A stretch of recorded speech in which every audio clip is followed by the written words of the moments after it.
Hello and welcome to Dateline New Haven. I'm your host, Paul Bass, inviting you to look behind the headlines on the stories that make our community tick. Well, I'll tell you someone who's really making our community tick and has been for not in her first year doing so, is Dr. Shiang-Kwei Wang, who's the new president at Gateway Community College, rebranded Connecticut State Gateway. Thanks so much for coming on today. What an honor to have you on the air. Thank you, Paul, for inviting me. So so you're starting your second semester?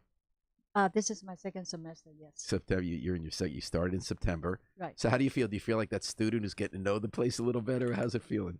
Yeah, I feel like the students is really passionate about their education, and our faculty and staff, they are so passionate about supporting the student to achieve their goals.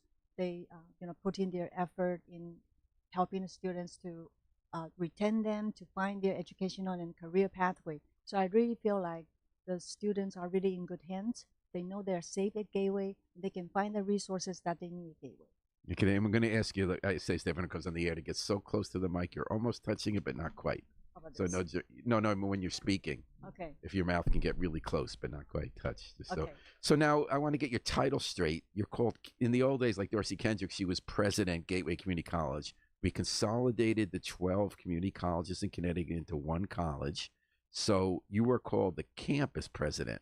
So that means you're in charge of New Haven, North Haven, and like downtown New Haven and the satellites on Long Wharf and North Haven? That's correct. So we do have one college president. Right now it's interim president Christina Arroyo. She's in charge of all 12 campuses. Now and we have 7 campus presidents, and I'm one of them, and I'm in charge. I'm responsible for the one in New Haven, Gateway, North Haven, and the old Long Wharf. So why is it 7? Oh, because you have combined. We have combined, yes.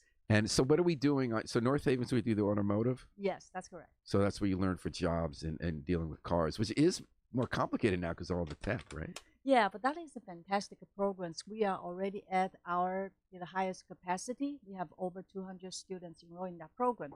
And the thing is, the challenge is we have so many industry partners from the automobile technology, like the Honda and GM and Subaru. They all want to donate the vehicles to our programs, and they also want intern. They want the technical workers graduate from our programs. So we are already at our maximum, and so we're trying to find another campus to relocate the automotive technology program from North Haven to somewhere else. Is that so it downtown. could be bigger? Bigger, nicer, and we can accommodate more students. And we can, right now we already have 75 vehicles donated from the industry partners, but we want more, of course. And so is the idea that the companies themselves, the manufacturers, it's in their self-interest because they don't have enough people who can do the sophisticated work of when I was, like, I hate to be an old guy, but like it used to be that I could actually change a tire when I was 18, or I could, like, nowadays, like all the things with the computers, I think if I touch anything in a car, it's all going to blow up. Absolutely. We're also talking about the evolution of the car industry, like the electronic vehicles, which is the big deals that the program offers. Because a lot of industry... And even if they're not in electronic vehicles, I'm sorry to interrupt, they're so electronic. I mean, they're so digital, Yes. everything that works in a car, Everything is even if it's digital. gas-powered. That's right. Everything's digital software. They need to know how to operate and use different kinds of platforms. So all those companies, many of those industry partners, they have been collaborating with our faculty to design a curriculum that can accommodate the industry's needs. And also, our students do the interns with those industry partners, and then can help them find a permanent jobs. So it's a win-win situation for everyone. Is it true that the industry is having trouble finding enough people to do this work? Absolutely. So is this like back years ago when it was phlebotomists and nurses? Is Gateway kind of the first stop to bring together the people who hire people and the people who need to find out what jobs are going to pay the rent? Absolutely. And especially with right now, the AI's influence, this kind of work is not going to be easily replaced by AI. Right. Yeah. We're still going to need to fix the cars. Although there will be robots, but I don't know, will they be able to do repairs the way they'll be able to do assembly? It could be, but it won't happen that soon. Right. So where do you hope to relocate this? Our old Long Wharf campus is a place that we're trying to secure. So we are working with... Do you own it still? Right now, Southern owns it, but the Southern is trying to transfer that the land to Gateway. I'm sorry, who owns it? Southern Connecticut State University. Okay. Right. So we're trying to secure the land from them, and we're working with the mayor's office and also working with the state legislator. Because there was originally a proposal to have a methadone clinic there, and it got killed. They got killed, right? So instead, you want to have how much would you like to expand it from 200 students and 75 vehicles? Well, it really depends. We want to be able to grow that programs to 300 or 400 to be able to meet the industry needs. Mm-hmm. Yeah. That's so interesting. It is very And plus, the great thing interesting. about that campus, you could drive in and out really easy. Exactly. We're talking to Dr. Shiang-Kwei Wang, the new president of what we always called Gateway Community College, but that campus is called CT State Gateway. Right. Now we are all called, all the 12 campuses, we are called City State, like City State Norwalk, City State Gateway. So right now we are City State Gateway. Can I call you Gateway President? Just between us? Between us, yes. Okay. But if I'm going to some formal event or filing some paperwork, I'll And do that will be something City else. State Gateway. So now you started as the first campus president, but in fact, that's the same thing as what Dorsey Kendrick is doing, right? So That's correct. Okay. So now one of the first positions you created really interested me. It was a wraparound services, meaning helping students juggle financial aid, education, work, housing, which is not a new issue, right? A lot of people in Right. community college, whether they're young or old, or they have other stuff going on in life. The homeless part stuck out at me. Are there more homeless students at Gateway than there used to be? Well, yes, because we have a cares team. So the cares team is for the faculty and staff. If they notice students have any needs, they will report to the team. So we receive more and more report about students have the housing issue. So we do notice that this is one of the challenges that our students. So are what kind of facing. work does your cares team do? Do they talk to a landlord who might be evicting someone? Do they help connect them with Well, supportive housing? It really depends on the needs. So, for example, the students really just need a couple of $100s to pay their rent. Then we do have an emergency fund where we can, students just have to file like an easy application so they can get this kind of emergency fund to cover the rent. So if the students have more like permanent needs, so we have to connect the students with the resources, maybe from the city or from the other resources. So it really depends on students. So if someone says, I need $300 to pay the rent this month, is it assumed to be that that's going to flag that the cares team will also talk to them so they don't have another $300 bill next? Like what's Yes. going on? Yes, that's correct. So we're going to assess the students' need, also try to help the students find permanent solutions. So now your personal story is that you were in the Bronx. Is that where you grew up? No, not really. I actually grew up from Taiwan. Okay. Yes. And how old were you when you came here? 29. You were 29. Okay. 29. Yeah, I came to University of Georgia and got my doctorate degree. And then I started my higher education career as a professor from one of the colleges in Long Island, New York Institute of Technology. I was a professor of education, teacher education over there. So I noticed that I was reading up on you that you teach teachers, Yes. but that you also have that you focus on STEM, science, technology. That's correct. E is what? And math is M. He is engineering. Engineering and math. Yes. You see, you can tell I'm not STEM.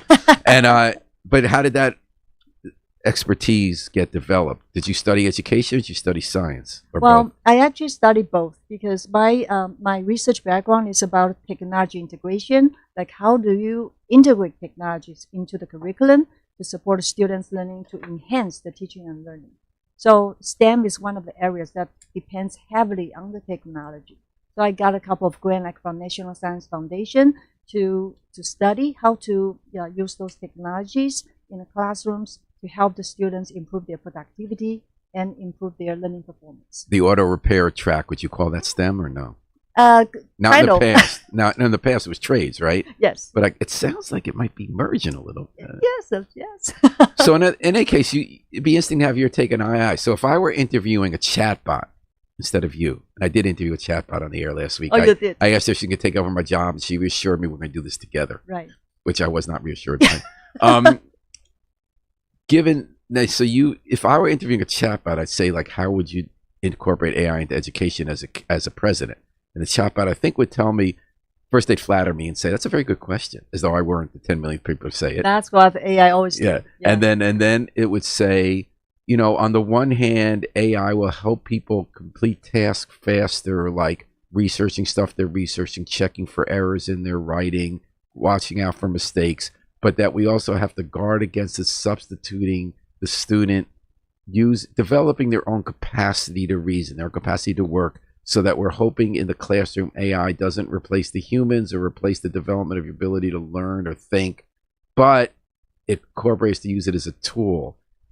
As a human being, do you think it's kind of working out that way, or do you have a more nuanced look at it? Well, that's a myth that people have about technology integration, like to use it as a tool. Oh, that's a myth? That's a myth. I got to admit, I bought into that myth big. I say, oh, journalism, we're going to use it to go through the database fast, but we're still going to have to look at it, and they're sure as hell not going to write our leads. Well, Yeah. I should say that we should use technology as a cognitive tool because we use tool to enhance our cognition.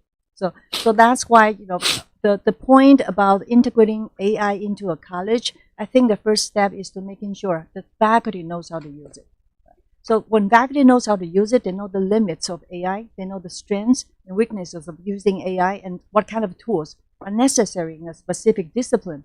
Then they know how to conduct the learning session and help the students learn how to use AI. So can I get a little specific with you there? Yes, of course. So I think what you just told me, I'm going to be like the AI chop at. I think what you just told me, excellent, brilliant, was that before that you talk about how the students are going to use it, you want to know how the teachers are going to use it, right? Both in how they teach and what they teach their kids to do. Yes. So specifically, how should they be using it and not using it as a cognitive tool? And by the way, you said myth is tool, but then you said it's a cognitive tool. Right. So in fact, it's not a myth, perhaps, but that is too vaguely worded. It needs to be specifically thought of as a cognitive tool. Yeah, it is like really how you use the technology. So for example, a lot of teachers, they feel like they use PowerPoint, right? Making presentation is actually the effective way to use technology. But actually, it is not really directly affect how students learn. So the true integration of technology is how you help students use PowerPoint to create something to represent what they have learned about this topic. So in this way, you help them to become a creator. You help them to become a thinker, help them to become a collaborator. So that is really the key. So how would that specifically happen? So in your class, let's say it's a philosophy class where you can do a PowerPoint on the main points of Socrates, how we're going to use it in our life, or if it's going to be on like the development of the catalytic converter and exactly. So how would the teacher teach you to use AI as a cognitive tool, but not as a replacement for thinking? Well, you can use the AI to give the students some kind of like a topic to help them to think about like how you can use the AI to help you create, for example, like a project, like a proposals, and give them some real life problems, and then train them how to use AI to solve these problems. So it has to be a very problem-based, a project-based learning. So can we use an example? Give like a subject. What might be the teacher be? What class is this? So let's say if we want to know, so like the people in Bronx, right? So if we want to investigate, are there any factors associated with the people who live in Bronx? Because according to the research, people in the Bronx, they have higher the rate of having a type 2 diabetes, right? So how do you use AI to conduct the research, find out the literatures, and create some kind of model to calculate the correlation between the diabetes and also the people's living style? So you give them some kind of like real world examples, and you train them how to use the tools, and then they have to do the job to go out and find the resources and use AI to design a proposal to solve the problem. I love this. So the first thing that's going to happen is they're going to want to understand what's been written about lifestyle or environmental factors or genetic factors that lead to a higher rate of diabetes for people in the Bronx, right? That's correct. So then most of us would not spend the weeks reading all the research papers. Are we going to depend on AI summary of those papers? Well, I should say it really depends on how. Especially since the papers are getting longer because people are using AI to write those same research papers. That's really sad. That is really like legal briefs. Inevitable. The people are just reading right now. Just use AI to summarize the information or the news. For them, but it's inevitable. So, do you teach them? Do you teach the teacher to tell the student to read all those reports, or to read, because most of us are going to read the AI summary? Well, this is actually our goals to make sure that our faculty knows how to use AI in the classrooms. It really depends on the discipline. For example, if it is a writing class, you really don't want a student to use AI to write, right? So I'm reading a lot about that. So that's going to having them write in class and not to write papers at home, correct? That's right. And are you going to be doing that at Gateway? We're trying to do that, because we're trying to help the faculty understand what kind of tools are available for them to use in their classrooms. Can I get back to diabetes? Is that okay? Because I'm so interested in this. And I think it was a great example. Sure. Because of the way that the reports that they're going to read are themselves now being written partly with AI. So what do you tell the student? And thank you, Heather Joseph, for writing in that you're enjoying following this talk. Thank you for following us on Dateline New Haven. What Do you tell them about that? What should they do with the literature on the environmental, genetic, and lifestyle factors in type 2 diabetes in the Bronx? Well, AI could be hallucinated. Right? Yeah. So we don't know if the resources AI help us retrieve are real. Yeah. So the students need to have the ability to be able to evaluate the accuracy of the information. So first thing they have to do is perhaps if they see a report says that like 73% of people with type 2 diabetes smoke, they want to make sure it was a real report and that R.J. Reynolds didn't write it. Exactly. So they need to know where they can find the accurate literatures. So to help them to evaluate the information that AI generated is accurate. So AI does give you the link so you can see if it's a real thing, right? Sometimes. But you then have to click on it and check. And then even there, you have to know it's not a spam site set up by Russia. Yes. And there are also a lot of like fake research, right? Like predatory journals. And we're seeing that even some of the top medical, I mean, you would know more than I would, academic journals are sometimes recalling pieces they published because it turned out it was AI hallucination. Exactly. Right. Not only that, then sometimes there are some research being conducted in a not ethical way. So the students really need to be trained how to evaluate the value of the studies and research. This sounds like a big challenge. It is a big challenge. So that's why, I mean, right now the value of the college is not really just educating students about certain knowledge. It's helping them how to assess, evaluate, collaborate, being creative, doing teamwork. So this is really what the true and again, value I've been of reading college that. now. Again, I'm the AI tool now because I'm giving the conventional wisdom based on all the data that flows into my head all day from my screens.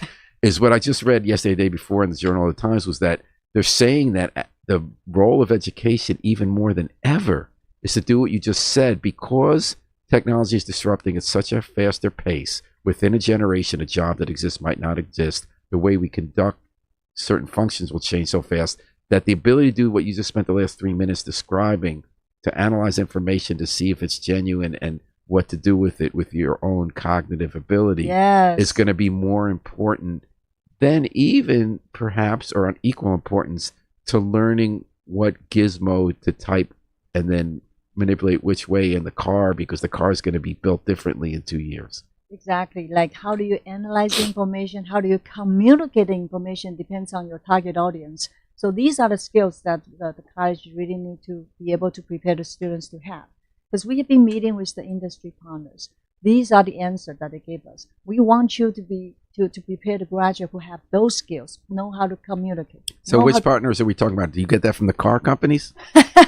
Not just car companies. Because I'm just thinking how quickly their models are going to change. So what do they want the people to know? They do want the people to know specifics about how to go in and deal with the catalytic converter, right? Yeah. So like we just put together like a Gateway Presidential Advisory Council. So we have about like 40, 50 members from the community and industry organizations participate, and they give us their advice and recommendations about what kind of curriculum they want to see and what kind of skills they want our graduates to be, to possess.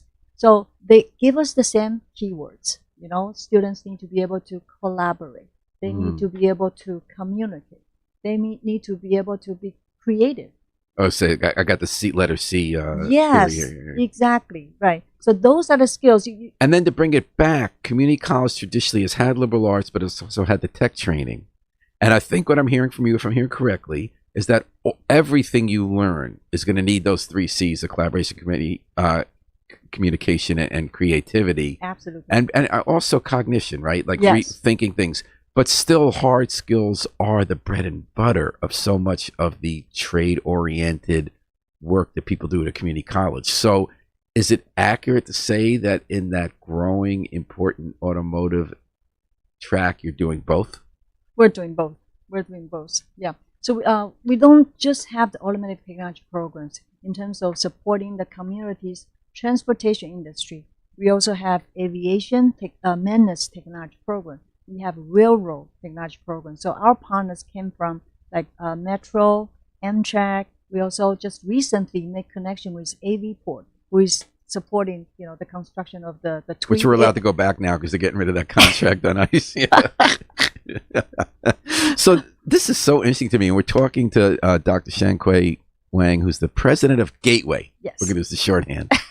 and also has a personal background and expertise in the use of AI and technology in teaching, which is the issue of the moment. Yes. So let me ask you this: at Gateway now, you mentioned automotive. You want to grow that. You're hopefully at that Long Wharf site that was previously for a homeless facility. I mean, for a drug treatment facility. What are the jobs? How has that evolved at Gateway? Or what jobs people are training for? Like nurses were big a while back. Yes. Right. We are. Yeah. We're when Heather trying. Joseph writes in, very proud of a female president, which is not the first at Gateway, no, the first campus. Okay. Yeah. So we're trying to target the industry that New Haven needs in the next 10 years. Because we've been working with the mayor's office. We know that the city just approved like a next 10 years vision plan, like the 2034 New Haven vision. So we know that in the next 10 years, New Haven really needs more skilled workers in health sciences. What's health sciences? Is that drug development? Like devices? Like nurses, like radiologists, like public health workers. So health sciences is a big deal. And Yale has been our partners, supporting us and trying to help us. I know those are like good paying jobs that aren't the PhD jobs. Yes, those are good paying jobs, even if you just have associate degrees. You know, for example, radiologists, you can get a really nice job with associate degrees. So, and how are radiologists changing now? I know already because I know a radiologist that they do a lot less of the tactile work they used to do because of what's done on a computer, which actually can probably identify more. So what's the trained radiologist doing? Well, you're not training radiologists, you're training radiologist assistants, right? Assistants, right. Yeah. So we've been purchasing software platform to help the students to use computers to interpret, the X-rays. So well, they have to come back to Gateway in 5 years when that software has changed, or are you giving them the skills to be able to make that transition themselves?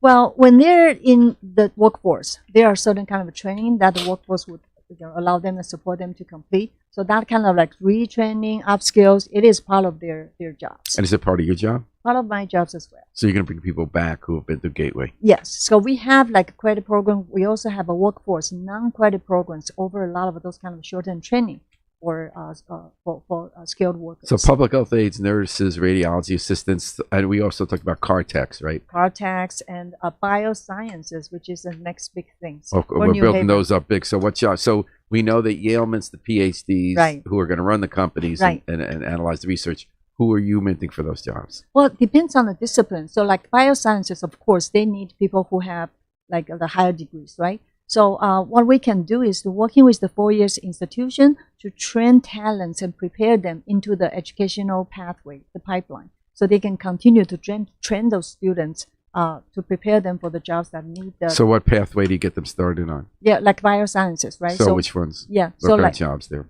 Yeah, well, like lab assistant could be the beginning point. But, of course, we want them to continue their education to get a 4 years degree and continue to get a master, PhD, so that they can get better jobs that the industry needs. Lab assistant, what's some other bioscience jobs? Well, it really depends, like for example, like pharmaceuticals, they also need some kind of assistance in those areas, and lab, and so we also need teachers, actually K-12 teachers in those areas, in biology, in biosciences. So we also want to prepare people who are interested in teaching sciences as a high school teachers, send them to So you might get people who might not have been able to go to Southern right away for that. That's right. And so when I heard your first, like the car techs, I have the impression you don't have to go to another college after that. You go straight into the job. You go straight to the job. And Gateway's always had those two tracks, right? Some jobs you go right into. Right.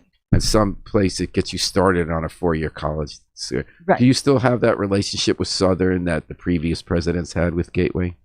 They right now have an interim president, Sandra Boomer, who is fantastic. So I visit her all the time. She came to our campuses. Our team have a lot of conversation with each other. So yeah, we have a really nice relationship. Yeah. And so, which jobs used to get trained for at Gateway that now are getting wiped out by AI, or is that a myth? You not get wiped out by AI. You mean it's hard to predict? Yeah, because the AI has been evolving every few months. You see a different kinds of AI chatbot. They have different kind of capabilities, functions. So there are so many things that AI can do, so we can't even predict right now. So it's hard to say that what kind of jobs cannot be replaced by AI. But what we can say is what kind of skills you need to have so you're not going to be replaced by AI. And that's collaboration, communication, creativity, and cognition. And how to use AI to improve and enhance your productivity. Can you give me another example of a track of a human being, a theoretical human being who goes to Gateway, gets into a position, AI might change their job? How have you prepared them? Give me a theoretical person, theoretical job. Well, for example, let's say paralegals, right? Right now, it's really at risk. AI can easily replace those positions. And according to the research, AI already, the AI's performance is pretty much already just the same as someone who had an associate degree, who get a paralegal. And do you have associate degrees for paralegals? Yes, right. We're working on that. Actually, we're working on this degree program. So it doesn't exist yet? It doesn't exist yet. But you're developing it? We're developing it. Right. And now you're trying to figure out how to develop. You're developing a read program for a job that might not exist because of AI, or you're saying it will? So that's why we're trying to integrate the skills that the graduates need to have into the curriculum. So the students who graduate from the program will not be replaced by AI. So how will that work? So I go to Gateway, I get to be a paralegal. It's probably pretty decent salary, probably 40s, 50s? 40, 50, yes. Yeah, right. With healthcare. Maybe. Right. So I get the job for a year or two, and my boss says, "Ooh, I can have all that work done in AI. How am I going to keep that job based on the C's I got?" Well, you really just have to continue to train yourself. Self-training is extremely important. You have to learn what kind of AI tools you can use to enhance your job. So in other words, would you come up with something else you'll be able to do with the new AI tools so the human being still needs it? Yes. So what might that be? Well, for example, how do you use the AI tool to help you do the research about all those cases? Remember, AI is hallucinating, and there are so many cases that a judge is trying to use AI to find those. Do you remember the first one was Michael Cohen? Yes. That was hilarious because I hadn't known about that those cases. It turned out he presented the judge with cases that didn't exist. Exactly. So we're gonna need paralegals to go through, because these briefs are getting longer than ever for the lawyers because they're AI generated. Are you still always going to need the human who can verify fact check AI? Yes. That's what we're talking about. We've been talking about the students need to be able to evaluate the information, even if it's produced by AI. Mm-hmm. Yeah. Well, that's so interesting. Yeah. I think kind of lucky, very lucky that Gateway has a president who really comes in knowing about AI. Thank you. So otherwise you'd have the chatbot. What about you? Like, this is the question I asked about myself last week with the AI chatbot. In 3 years, are we not going to need a campus president? Are we going to have an AI chatbot doing your job?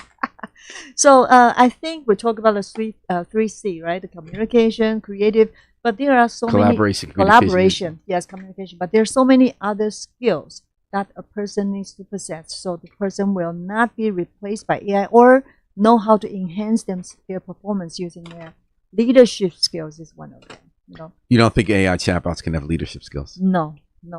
And well, I won't say never, but when, at least before the AI can think independently, I don't think AI can. So it can't use large learning models to figure out, when you're in a room, you see who are the donors, who are the people in the community, are figuring out who the jobs are, who are the people who are going to help you find students to come in these programs, who's going to find you the funders.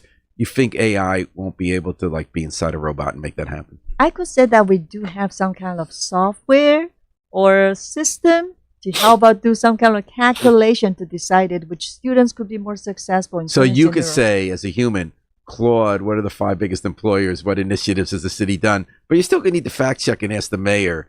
What have you done? Yes. Do I talk to Mike Piscatelli about this? You need someone who knows how to ask the right questions. Yeah. So right now, AI cannot do that. That is interesting, because that's so interesting, because when I was interviewing the chatbot, I asked it what questions would I ask the person who was going to be on radio that day. Right.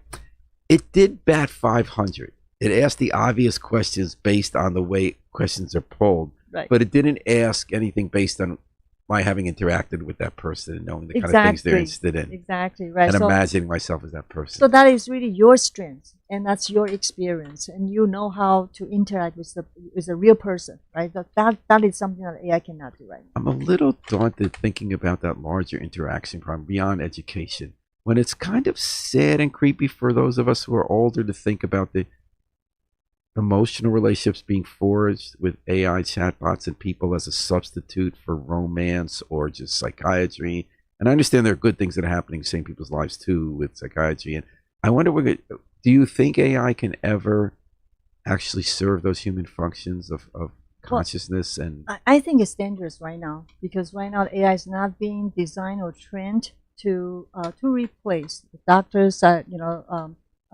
psychiatrists. Because right now AI is trying to please you, please whoever asks and the that's question. commercial, right? Because Yes. Altman and OpenAI said we're not going to do that. And then as soon as they had a competitor who was grabbing customers from them with the flattery model, the dangerous flattery model, they had a code blue moment and said we're going right back to that. They are doing that. If because I did test all those AI tools, that's what they do. So I think it would create this kind of hallucinating self, for the person who's been interacting with the AI. And in Stanford, they went and shot dead their mother. Exactly. So it's very dangerous. But luckily, we have a president at Gateway who knows about AI and knows how we're going to use it right and use it wrong. So you have, is it still approximately 6,300 students on campus and 9,000 total online? Yes. Those are the right numbers? Yes, that's correct. And is there an evolution in who the student is? Age, background, are they set? Because the big thing in the 90s and aughts was people coming for a second career because their old jobs were wiped out. Right. They're in their 40s, 50s, maybe 30s, and they're going to that auto tech program or that paralegal that doesn't exist yet, or the nursing or the phlebotomy. Who's going to community college now? We do observe more and more adult learners coming back to community college. So, for example, right now, over 30% of our students, they are above 25 years old. So that's lower than I thought. The lower than you thought? Over 30% or over 25? 25. But thinking about this, like students who come straight to the college from high school, they are 18, 19 years old. So we do serve like a big, huge number of the students are adult learners. And they're trying to juggle in between the family, jobs, and their schoolwork. So we do have like 70% of our students, they are first generation college students. What percent? 70. Oh, wow. That's a lot. That's a big number. That's a big number, So a lot of the younger people, is it accurate to say in some cases, they might not have always excelled at high school, they're kind of growing up, and you're the way to get them kind of focused on how to do an academic career, tap the abilities they have to either go into a profession or go into a 4-year program. It's a 2-year, right? Yes, a 2 years. You could say that because one of the challenges and goals that we're having right now is to show the high school students not just the educational pathway, but also the career pathway. If they get this certain degree, where does it lead you to? I can't think of a more important institution for helping fight poverty over generations to have people on career paths. That is a great point because, the real challenge and the difficulty in education is not in providing it. It is really like how to help a certain group of people who don't have access to the education. So when Bernie Sanders ran for president in 2016, he ran on free college tuition for community colleges. Do you agree with him? We have 50 students. 50% of the students were eligible for the free tuition. And I'm sorry, 50%? 50. Half of our students are eligible for the free tuition. Eligible not to pay any tuition. Exactly. Yeah. So maybe we don't need to have it full since some people can afford it, or? Well, it really depends. It really depends. But you're not in charge of that. You're in charge of a campus. You're not in charge of the Senate. No, we're not. No. So tell me about a day so far that's stuck out in your mind since you started your first semester. As like, this is why I'm here. Here's what the challenge is. That kind of stuff. Well, and of course, we're here for the students, right? Excuse me? We're here for the students, right? So when we have any event or any programming to have the students experience why they are here in the community colleges. So when you see the students who achieve their academic goals, when you see the students to be able to find a job, find a paid internship, and their appreciation, this is why we're here. Like, for example, every year we have this Hall of Fame event, and we identify some students who got the emergency fund so that we can support them to get the degrees, achieve their goals, but always share their stories, how they went and how this emergency fund helped them to overcome the challenges and eventually get the degrees, eventually find the careers. So I think those are the reasons that why we're here, and that we can help them to find success, find the confidence in themselves. Harry Jarosz wrote in, the students turned out pretty well. Harry Jarosz was student government president and graduated from Gateway. He did turn out well. And I want to thank Harry Jarosz for, as always, working the controls and running the station here at NHH. And I want to thank President Shiang-Kwei Wang for coming in. We're so happy you're in New Haven. Thank you so much, Paul. And I wish you all the luck to bring all your great background to bring a Gateway into the next chapter. Thank you. I appreciate you. Thank you so much. And we're going to take it out with the Afro-Semitic Experience performing I Wish I Knew How It'd Feel to Be Free from the group CD, A Plea for Peace. This is Paul Bass inviting you to fly free with us all day, all night, and all weekend long on WNHH, New Haven's home for community radio.